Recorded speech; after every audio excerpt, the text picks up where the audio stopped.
دوستو اب ہم آتے ہیں اپنے دوسرے اور اصل ٹاپک کی طرف، جو 4 اکتوبر کا احتجاج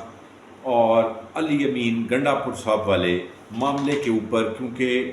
اس وقت کی وجہ سے اس وقت میں نے کہا تھا کہ یہ حصہ خاص طور پہ میں اپنے پی ٹی آئی کے دوستوں سے گفتگو کرنا چاہتا ہوں۔ تو پی ٹی آئی کے حلقہ احباب میں اس وقت اس سرکل میں بہت زیادہ، چونکہ اس کے بعد سے تشویش پائی جا رہی ہے، تو میں اس حوالے سے اسپیسیفکلی پی ٹی آئی کے جو دوست ہیں غور سے میرے اس ساری بات چیت کو اگر سنیں تو بہتر ہوگا، اور اس کی روشنی میں اس کے مطابق اگر اپنا کوئی لائحہ عمل بنا سکیں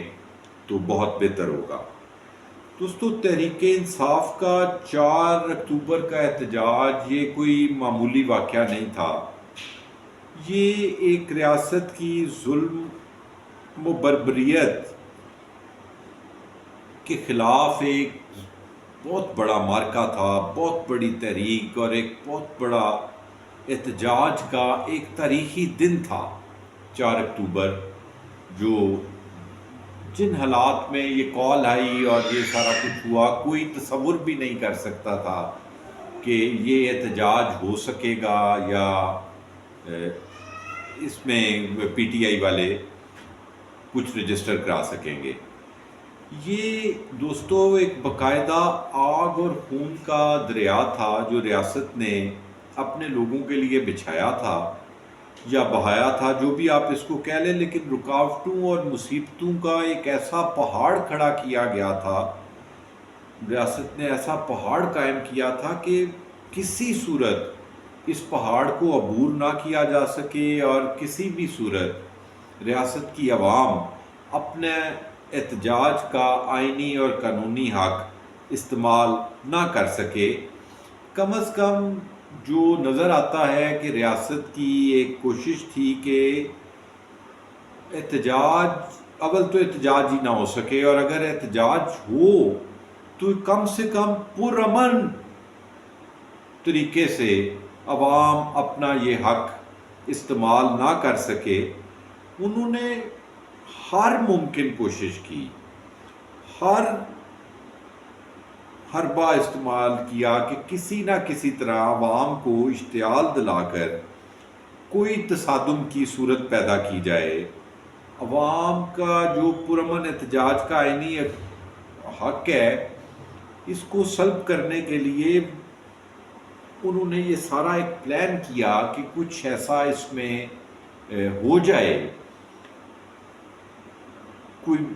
اشتعال آ جائے لوگوں کو، وہ کوئی ایسی حرکت کر بیٹھیں کہ جس سے ہم اس کو پھر کوئی 9 مئی ٹائپ ایک فالس فلیگ آپریشن، کوئی تصادم ہو جائے، کوئی فالس فلیگ آپریشن ہم کر کے اس کے اوپر ہم مزید لوگوں کے حقوق جو پہلے ہی اس وقت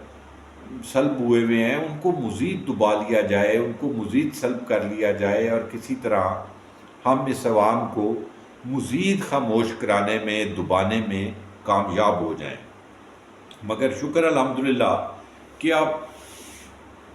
پی ٹی آئی کے دوستوں نے، لوگوں نے کمال کر دیا، آپ لوگوں نے ایک تاریخ رقم کر دی، خاص طور پر راولپنڈی، اسلام آباد، راولپنڈی ڈویژن کے لوگ اور کے پی کے ہمارے غیور پختون اور ہزارہ سائٹ کے جو عوام ہیں، انہوں نے کمال کر دیا، اور ایک ناممکن کام کو آپ لوگوں نے ممکن کر دکھایا۔ راولپنڈی ڈویژن اور اسلام آباد شہر کے اندر مکمل ان تاریخوں میں 4 اکتوبر کو بالکل ٹوٹلی کرفیو کا سماں تھا۔ احتجاج میں شمولیت کو زندگی اور موت کا مسئلہ بنا دیا گیا تھا، زندگی اور موت کا کھیل بنا دیا گیا تھا، لیکن لوگوں نے تمام خطروں کو بالائے طاق رکھتے ہوئے انتہائی جرأت اور بہادری کے ساتھ اس احتجاج میں شرکت کی، اپنے گھروں سے نکلے، تمام خطرات کا مقابلہ کرتے ہوئے اپنی منزل تک پہنچے، منزل کو حاصل نہیں کر سکے لیکن بہرحال اپنی منزل تک پہنچے، جس کو میں ایک عظیم کارنامہ سمجھتا ہوں۔ خیبر پختونخوا اور پنجاب کے درمیان اس قسم کی رکاوٹیں اور سیکیورٹی وغیرہ لگائی گئی، ایسے سیکیورٹی کے انتظامات کیے گئے، اتنا سخت قسم کا اس میں انہوں نے اپنا جو ایک وہ شو کیا روکنے کے لیے، جو اپنی نیت انہوں نے دکھائی، کہ آپ یقین مانیں کہ انڈیا اور پاکستان کے بارڈر پہ بھی ایسی سیکیورٹی نہیں ہوتی۔ ہم نے واگا بارڈر دیکھا ہے، گنڈا پور بارڈر دیکھا ہے، مختلف بارڈرز وزٹ کرنے کا بہاولپور سائٹ پہ بھی اتفاق ہوا ہے۔ کسی بارڈر کے اوپر میں نے کبھی یہ صورتحال نہیں دیکھی، دنیا کے کسی دو ملکوں کے کسی بارڈر کے اوپر یہ صورتحال آج تک نہیں دیکھی جو انہوں نے دو صوبوں کے درمیان پیدا کی۔ اتنی شدید انہوں نے وہاں پہ رکاوٹیں کھڑی کیں کہ کوئی تصور نہیں کر سکتا۔ انہوں نے خندقیں کھودیں، کنٹینرز کا ایک سمندر وہاں پہ کھڑا کر دیا، راستہ روک کے لوگوں کا سمندر سینکڑوں کے حساب سے کنٹینر سڑک کے اوپر کھڑے کیے گئے تھے، اس کی بیک کے اوپر خندقیں کھودی گئی تھیں، اور اس کی بیک پہ بے شمار نفری کھڑی کر کے مختلف فورسز کی، پولیس، ایف سی، رینجرز، اور ان سب کی ان نفری کو وہاں پہ لگا کے پورے پاکستان کی ایکسپائرڈ نان ایکسپائرڈ آنسو گیس کو وہاں اکٹھا کیا گیا، ربڑ کی گولیاں منگائی گئیں، کچھ لوگ کا کہنا ہے کہ ضرورت کے وقت اصل گولی بھی استعمال ہوتی رہی۔ تو ایک آگ اور خون کا دریا تھا جس کو کوئی انسانی عقل تصور ہی نہیں کر سکتی کہ اس کو کس طرح پار کیا جائے گا، ان رکاوٹوں کو دور کرنا، ہٹانا، پیچھے سے آنسو گیس چل رہی ہو، ربڑ بلٹ چل رہی ہوں، یہ کیسے ممکن ہے؟ لیکن ان سب چیزوں کے باوجود اللہ پاک کے فضل و کرم سے ہمارے کے پی کے لوگوں نے عزم و استقامت اور وفاداری کی ایک مثال قائم کی، اور اس آگ اور خون کے دریا کو بغیر کسی تصادم کے، جو اس میں کمال ہے وہ یہ ہے کہ بغیر کسی تصادم کے اپنی پیورلی اپنی قوت برداشت کے اوپر سب کچھ لے کر اس دریا کو عبور کیا، اور ماشاءاللہ سب ڈی چوک پہنچے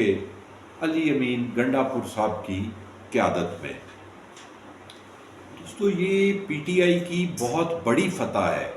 جس پر آپ پی ٹی آئی کے تمام کارکن اور خاص طور پر علی امین گنڈا پور صاحب مبارکباد کے مستحق ہیں، اور یہ واقعہ ایک بہت بڑی کامیابی ہے۔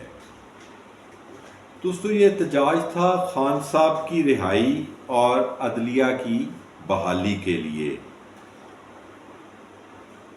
یہ کالی اور سیاہ آئینی ترامیم جو حکومت یا اقتدار میں بیٹھا یہ پورا سسٹم لے کے آنا چاہتا ہے، اس کو روکنے کے لیے یہ احتجاج کیا جا رہا تھا۔ تو اب آپ دوستو ذرا غور کریں تو تمام ظلم و بربریت، فسطائیت، زور زبردستی، دھونس دھاندلی، تمام طاقتور طبقوں کے تمام جائز ناجائز کوششوں کے باوجود آپ سب نے مل کر آج 11 اکتوبر تک یہ آئینی ترامیم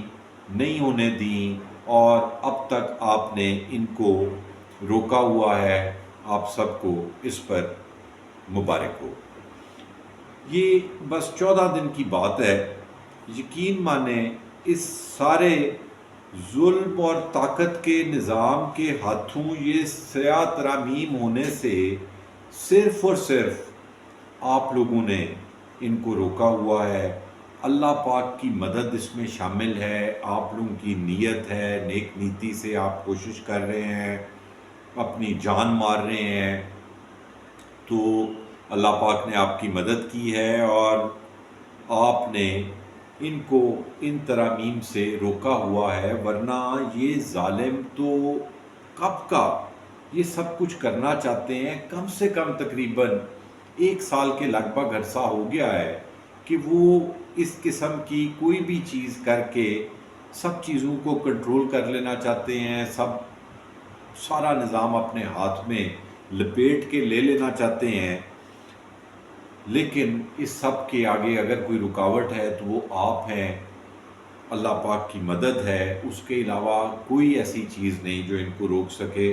تو میں ایک دفعہ پھر آپ سب کو مبارکباد دیتا ہوں کہ آپ لوگوں نے اپنی کوششوں سے اس سیاہ کام کو ہونے سے ابھی تک روکا ہوا ہے۔ آپ لوگ سے جو میں نے خاص پی ٹی آئی والوں سے بات کرنی تھی وہ یہ ہے کہ آپ لوگ بس متحد رہیں، اپنے اتحاد کو قائم رکھیں،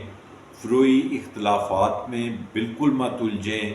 اور اپنے مقصد پر فوکس رکھیں، بالکل اس سے ہٹ کر کسی چیز کو کوئی اہمیت مت دیں۔ پی ٹی آئی اور اس کے کارکنوں کو اس وقت موجودہ حالات میں جتنا زیادہ متحد ہونے کی ضرورت ہے، جتنی اس وقت آپ لوگوں کے اتحاد کی ضرورت ہے، اتنی شاید پی ٹی آئی کی 27-28 سالہ جتنی بھی تاریخ ہے اس میں شاید کبھی بھی اتنے اتحاد کی ضرورت نہیں تھی جتنی آج اس وقت میں ہے۔ آپ سب ایک دوسرے کی طاقت بنیں، ایک دوسرے کی غلطیوں کو معاف کریں، مقصد کے علاوہ بھول جائیں سب کچھ، اور آخری مارکہ کے لیے اپنا تن من دھن سب لگا دیں۔ یہ دوستو کسی عمران خان یا علی امین گنڈا پور کی لڑائی نہیں ہے، یہ عام آدمی، عام عوام کے اپنے حقوق کی جنگ ہے، جس کو ہمیں ہر حال میں لڑنا ہی لڑنا ہے۔ یہ ترامیم اگر ایک دفعہ ہو گئیں تو عام آدمی تو بالکل مر جائے گا، مارا جائے گا، ملک تباہ و برباد ہو جائے گا، اور قوم اگلے 100 سال کے لیے غلامی کی گہری کھائیوں میں چلی جائے گی۔ اس لیے کسی بھی چھوٹی موٹی چیز کی وجہ سے اس میں اپنے جذبے میں کمی نہ آنے دیں۔ اپنے حقوق کی یہ جنگ عوام کو ہر حال میں لڑنی ہوگی۔ فروئی مسائل میں مت پڑیں، پورے اتحاد اور پورے قوت کے ساتھ اپنے ملک و قوم کی خاطر حق کے ساتھ کھڑے ہو جائیں۔ عمران خان صاحب 432 دن تقریباً ہو گئے ہیں، جیل میں ہیں، قید کاٹ رہے ہیں۔ دوستو اگر مزید بھی کچھ عرصہ وہ قید میں رہے تو پی ٹی آئی اس نظام کا مقابلہ کرتی رہے گی، اپنی کوشش چلتی رہے گی، عام عوام دعائیں کرتی رہے گی، اللہ خیر کرے گا، وہ اور کچھ عرصے میں انشاءاللہ تعالی باہر آ جائیں گے، اور عوام کچھ عرصہ مزید بھی اگر وہ ان کی قید کا سلسلہ چلتا رہا تو عوام برداشت کر لے گی۔ الیکشنز کو چوری ہوئے تقریباً 8 ماہ سے زیادہ کا عرصہ ہو گیا ہے، 9واں ماہ اب چل رہا ہے، تو 8-9 ماہ الیکشن کو چوری ہوئے بھی ہو گئے ہیں۔ نظام چل رہا ہے نا، ہم اپنی اس نظام میں کوشش کر رہے ہیں، ماڑی چنگی جو بھی ہو سکتا ہے پی ٹی آئی کے دوست کر رہے ہیں، تو آگے بھی اگر 6 مہینے مزید ہمیں اپنا چوری شدہ مینڈیٹ برآمد کروانے میں لگ جائیں گے تو کوئی بات نہیں ہے، یہ جنگ بھی ہم تھوڑی لمبی لڑ سکتے ہیں۔ لیکن یہ ترامیم تو ہماری بقا، ہماری زندگی موت کا مسئلہ ہے، ان کو روکنا اس وقت دوستو، ان کو روکنا اس وقت سب سے اولین ذمہ داری ہے، اور یہ سب معاملہ اب صرف 15 دن کا باقی رہ گیا ہے، بس اس لیے میں کہتا ہوں کہ آپ سب لوگ متحد رہیں، اس ساری صورتحال کو، یہ ترمیم والی بات اپنے ذہن میں رکھتے ہوئے اس ساری صورتحال کو اگر آپ سمجھنے کی کوشش کریں تو علی امین والی ساری بات بھی آپ لوگوں کو سمجھ آ جائے گی۔ بس یہ دیکھیں کہ اس وقت سب سے امپورٹنٹ کیا ہے، ہمیں یہ ڈو اور ڈائی کا نام دیا تھا خان صاحب نے، اس کو بس یہ سمجھ لیں کہ وہ کون سا نقطہ ہے جو ڈو اور ڈائی ہے۔ اب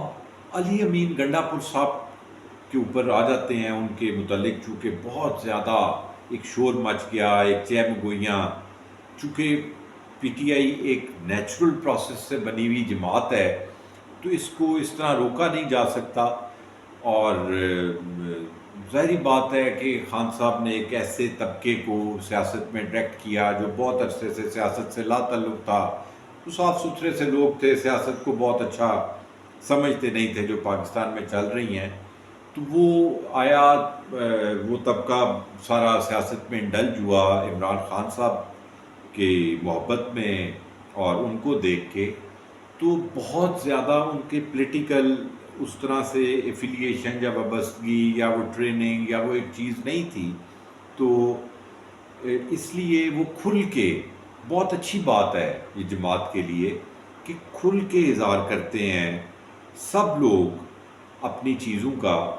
تو وہ بہت زیادہ چہم گوئیاں اور بہت زیادہ ان کی ذات کے اوپر بات چیت شروع ہو گئی، تو اس لیے میں ضروری سمجھتا ہوں کہ ان کی ذات سے متعلقہ بھی کچھ نہ کچھ اس ساری بات چیت میں آپ کو بتا کے آگے جاؤں۔ تو دوستو اگر اس میں دیکھا جائے تو علی امین صاحب جو کے پی کے سے اپنا قافلہ لے کے، ایک تو وہ قافلہ انبلیویبل حد تک اس میں لوگوں کی نمائندگی تھی، تو چلیں وہ تو لوگ عمران خان کی محبت میں خود بھی آ جاتے ہیں، لیکن وہ ایک زبردست قافلہ تھا جو ایک سیاسی تحریک کے لیے ہو سکتا ہے، اور اس کے بعد ان کا ان ساری رکاوٹوں کو عبور کرتے ہوئے ڈی چوک تک پہنچنا، میں اس کو کسی معجزے سے کم نہیں سمجھتا، جس میں ان کی انتھک محنت، جذبے اور نظریاتی وابستگی کا عمل دخل نہ ہو تو کوئی انسان اتنا بڑا آگ اور خون کا دریا عبور کر کے پہنچ نہیں سکتا۔ تو ایک تو وہ جو ڈی چوک پہنچے، کمال پہنچے، چائنا چوک پہنچے، وہاں انہوں نے خطاب کیا، پھر وہ کے پی ہاؤس میں چلے گئے۔ اب ان کی یہ ساری کہانی جو انہوں نے پھر اس کے بعد جا کے اسمبلی میں تقریر کی جب وہ منظر عام پہ آئی، تو وہ کہانی دوستو جیسے پی ٹی آئی میں جس کی وجہ سے بہت زیادہ چہم گوئیاں ہوئیں، یہ اس وجہ سے ہوئیں کہ وہ کہانی لوگوں نے سمجھا کہ یہ مکمل سچ نہیں ہے، یا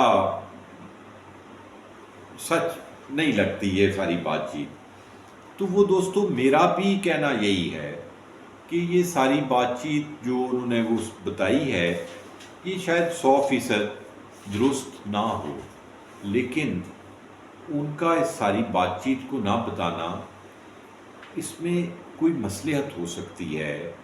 کوئی قومی مفاد ہو سکتا ہے، کوئی اپنے نظریے کا مفاد ہو سکتا ہے، جیسے کہ میں نے اس سیاہ آئینی ترمیم کے اوپر اتنی لمبی آپ سے بات چیت کی، اس کو روکنے کے لیے کوئی چیز ہو سکتی ہے۔ اب ایگزیکٹلی کیا ہے یہ تو وقت کے ساتھ ساتھ چیزیں خود ہی سامنے آتی رہیں گی، یا پھر کسی وقت جو بھی معاملہ علی امین صاحب اور دوسری طرف والی قوتوں میں طے پایا ہے، اس میں اگر کسی دوسری طرف سے کوئی وعدہ خلافی ہوتی ہے یا اس کے مطابق چیزیں آگے نہیں بڑھتی، تو پھر میرا خیال ہے علی امین صاحب خود بھی آزاد ہوں گے، وہ چاہیں تو ساری بات کھول کے سامنے رکھ سکتے ہیں، اور اگر چیزیں اس رخ پہ آگے بڑھتی رہیں تو پھر ہمیں میرا خیال ہے 25 تاریخ تک اور خان صاحب کی طرف سے کچھ بھی آنے تک بالکل تحمل کے ساتھ اس ساری چیز کو سمجھنا چاہیے۔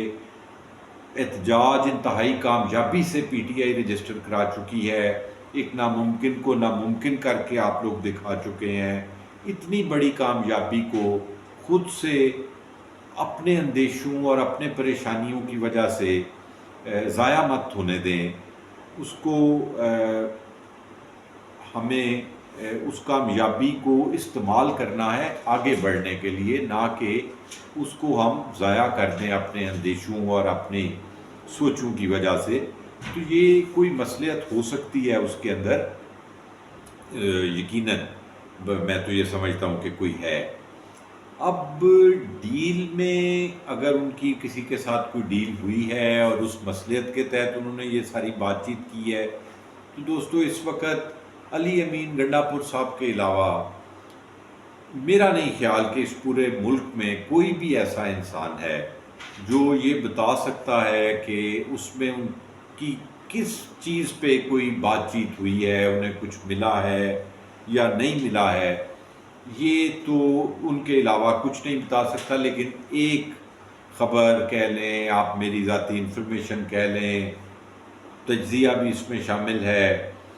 ڈاٹ کنیکٹ کر کے ساری چیزوں کو، کہ یہ 17 تاریخ تک ایس سی او اجلاس کے مہمان 17 تاریخ کو ان کی واپسی ہے. ان کے جانے تک میں یقین سے کہہ سکتا ہوں کہ کسی قسم کی کوئی آئینی ترمیم نہیں ہونے جا رہی، اور اس کے بعد 8 دن کی آپ کی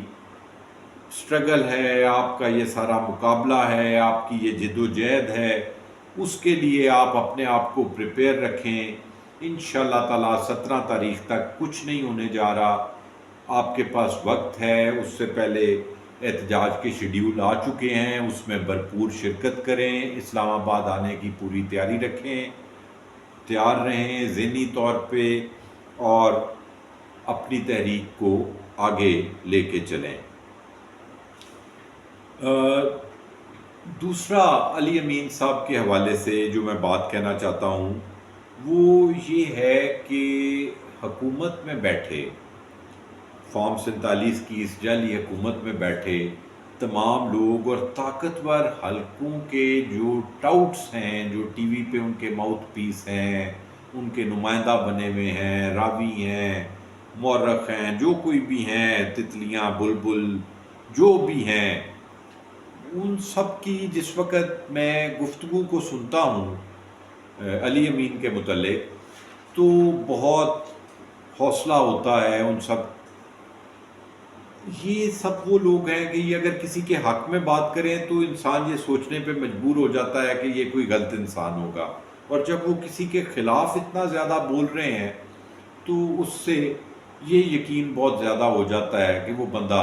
حق کے ساتھ کھڑا ہے. ورنہ یہ اس کے متعلق خاموش ہو جاتے. اور اس جو یہ پی ٹی آئی کے اندر ایک ڈائیورسٹی کریٹ ہوئی ہے، یا یہ جو اندیشہ پیدا ہوا ہے، اس کو مزید پھلنے پھولنے کا زیادہ سے زیادہ موقع دیتے. ہاں، خان صاحب کی ملاقاتوں پہ جو پابندی ہے وہ یقیناً لگتا ہے کہ اس اختلاف کو بڑھاوا دینے کے لیے استعمال کیا جا رہا ہے اس بات کو، لیکن اس کے اور بھی بہت سے اندیشے، بہت سی چیزیں ہیں. لیکن بہرحال ان سب کے بیانات جو اس دن سے میں علی امین کے متعلق سن رہا ہوں وہ انتہائی حوصلہ افزا ہیں، اور آپ لوگ بھی پر امید رہیں، حوصلہ رکھیں. یہ سب جو اس کے خلاف بول رہے ہیں یہ یقین دلاتا ہے کہ علی امین حق کے ساتھ کھڑا ہے. اور اس کے علاوہ جو علی امین کی ایک اپنی بیک گراؤنڈ ہسٹری ہے، آج تک اس کی جو خان صاحب سے وفاداری ہے، جس طرح اس نے اس مشکل وقت میں جب وہ کچھ بھی نہیں تھا اس سارے ظلم اور فسطائیت کا مقابلہ کیا. میں اس سارے واقعے کو ذرا تھوڑا قریب سے جانتا ہوں، میرے علم میں ہے کہ ہر حد پار کی نظام نے اس کو خان صاحب سے توڑنے کے لیے، لیکن وہ بندہ ڈٹ کے خان کے ساتھ اگر تب کھڑا تھا تو اب تو وہ جانتا ہے کہ اپنی حیثیت کو، اپنی ساری اس چیز کو. تو وہ خان صاحب نے اس کو اس کے باوجود اس تحریک نے، اس جماعت نے، عمران خان نے اس کو اتنا بڑا عہدہ، اتنا مقام، اتنی عزت سے نوازا ہے. میرا نہیں خیال کہ وہ عمران خان یا اس کے نظریے کے خلاف کبھی بھی